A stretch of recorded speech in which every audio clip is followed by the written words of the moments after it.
دیتا ہے اور کوئی مسئلہ بیان کرتا ہے تو عموماً آج بھی ہمارا یہ دستور ہے کہ ہم یہ چاہتے ہیں کہ ہمارا شاگرد ہماری رائے کے خلاف نہ جائے. ہماری جو سوچ ہو، ہمارا جو نظریہ ہو، ہماری جو رائے ہو، ہمارے شاگرد بھی اسی رائے کو قبول کر لیں، اسی بات کو مان لے، شاگرد ہمارے خلاف نہ جائے. یہ کارنامہ امام اعظم کا کہ آپ نے اس طریقے تدریس کو ختم کیا، اس پڑھانے کے نظریے کو ختم کیا، اور آپ نے دنیا کو بتایا کہ پڑھانا یہ ہے کہ آپ کا شاگرد آپ کے سامنے بیٹھ کر آپ سے اختلاف کرے، دلائل کی بنیاد پر، قرآن اور حدیث کی دلیل کی بنیاد پر آپ کا شاگرد بھی آپ کے سامنے اپنی رائے پیش کر سکے کہ استاد محترم آپ کی یہ رائے ہے، لیکن میری رائے میں یہ بہتر دکھائی دیتا ہے، میری رائے میں یہ بہتر دکھائی دیتا ہے. آپ نے اپنے شاگردوں کو مجتہد بنا دیا، خود رائے دینے والا امام بنا دیا. اور یہی وجہ ہے کہ دیگر ائمہ جیسے امام شافعی یا امام مالک ہے، تو آپ کو فقہ مالکی میں جتنے مسائل اور جتنے احکامات ملیں گے امام مالکی کے ملیں گے،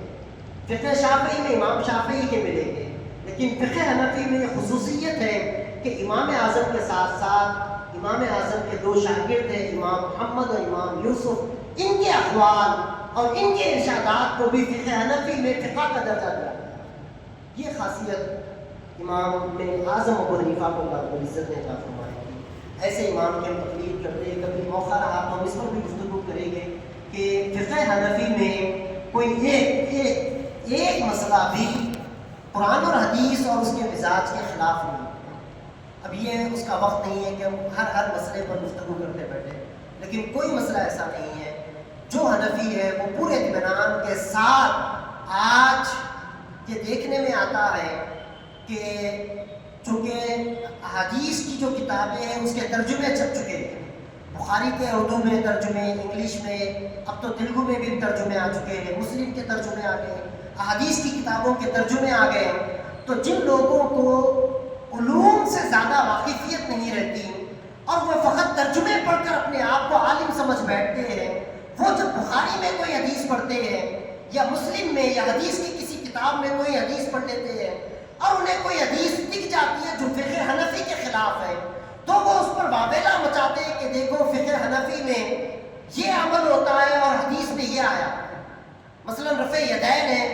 نماز میں ہاتھ اٹھانا بار بار، رکوع میں جاتے وقت، رکوع سے اٹھتے وقت، یہ رفع یدین ہے. بخاری میں تو کئی حدیثیں موجود ہیں اور امام اعظم ابو حنیفہ احناف یہ رفع یدین نہیں کرتے. تو جو لوگوں کو اصولیات دین سے واقفیت نہیں رہتی، علوم کو باضابطہ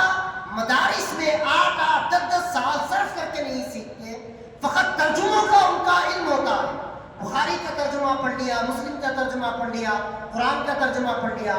وہ لوگ یہ دیکھ کر سمجھتے ہیں کہ فقہ حنفی حدیث کے خلاف ہے، قرآن کے خلاف ہے. وہ اگر آئے تو ہم انہیں سمجھائیں کہ بخاری میں جو رفع یدین کی حدیثیں ہیں اس کی حقیقت کیا ہے، اس کا معاملہ کیا ہے،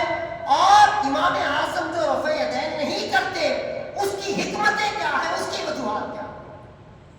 لیکن میں آپ کو اختصار کے ساتھ یہ کہنا چاہتا ہوں، ہم میں سے جو حنفی ہیں وہ پورے اطمینان کے ساتھ اپنے اس مسلک پر قائم رہے، مطمئن رہے. آپ کا کوئی عمل نہ قرآن کے خلاف ہے نہ حدیث کے خلاف ہے،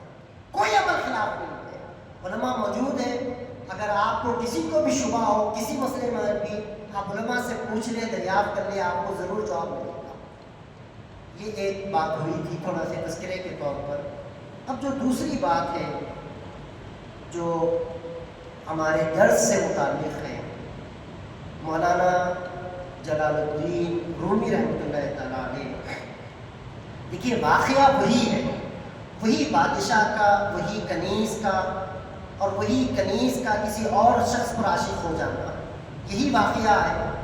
اور مولانا روم کا جیسا اسلوب ہے کہ وہ ایک ہی واقعے کے تحت مختلف اہم ترین مضامین کو بیان کرتے چلے جاتے ہیں. اب یہاں پر پچھلی جو نشست تھی اس میں ہم نے یہ پڑھا تھا کہ بادشاہ کے حوالے سے ادب پر مولانا